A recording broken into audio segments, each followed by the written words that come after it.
Assalamu alaikum wa rahmatullahi wa barakatuh.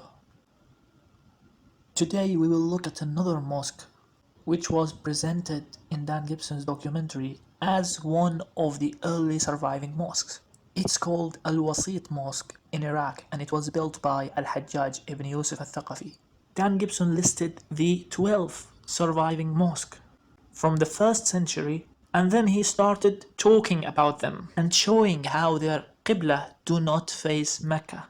Let's see what he said about Al-Wasit Mosque. That same year, the Muslims also built the Wasit Mosque in Iraq. Originally, archaeologists claimed that this mosque pointed to Jerusalem. However, further research has shown that this mosque points south of Jerusalem. Here Dan is trying to say that the mosque is not facing Mecca. So where does it face? Dan Gibson in his documentary gives us the answer. Let's watch and notice the line that is coming from east, from Iraq. That is Al-Wasit Mosque. The result is amazing. During the first 100 years of Islam, 100% of all the surviving mosques we have located so far face a spot in southern Jordan rather than Mecca. From north, south, east and west, mosques all face towards one spot. This isn't some small error in determining the Qibla direction. They all specifically point to just one place. Directly under this point is the ancient city of Petra. According to what we have just seen, Al-Wasit Mosque is facing Petra. Now, as we did many times before, I will let Dan Gibson debunk Dan Gibson. If we go to Dan Gibson's website, we will find that Al-Wasit Mosque is not listed as one of the mosques facing Petra. Instead, it is classified as between. Between mosques, according to Dan Gibson's, are those mosques which were built facing a direction between Petra and Mecca. And you see from the map that the mosque is not facing Petra. If the mosque is not facing Petra, then why did Dan lie in his documentary and claim that the mosque is facing Petra? Why do you think he lied?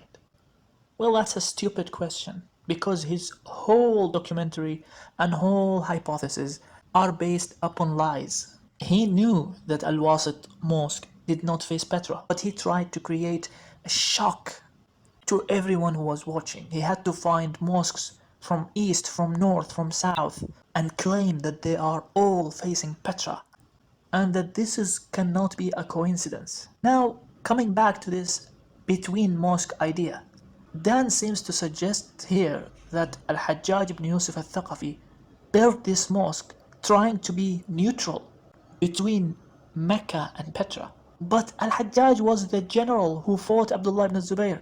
He was the leader of the army that killed Abdullah ibn Zubayr. Why would Al-Hajjaj choose to be neutral?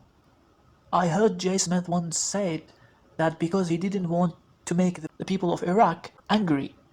But that is just ridiculous. If you know anything about the history of this man, Al-Hajjaj ibn Yusuf al-Thaqafi, he wouldn't hesitate to kill his opponents. One of the most famous speech that Al-Hajjaj gave was when he entered Iraq for the first time. He threatened the people of Iraq like no one else did before. One of his most famous comments was this: "Take a look at me. I see straining eyes and starting necks heads ripe unto the harvest. Well, I'm a master at that trade. Already I see the glitter of blood between those turbans and those beards." And it was reported that he threatened the people of Iraq that if anyone recited the Quran in Ibn Mas'ud's reading, he will kill him. He didn't say, well, let's be neutral, don't be angry, people of Iraq, I don't want to make you angry. He threatened that he will kill them. The people who know the history of this man will laugh at this idea that Al-Hajjaj was trying to satisfy the people of Iraq by choosing a neutral location. Al-Hajjaj wouldn't do that. He's not that kind of a guy. If Al-Hajjaj wanted the people of Iraq to pray towards Petra, he would say, pray towards Petra, full stop.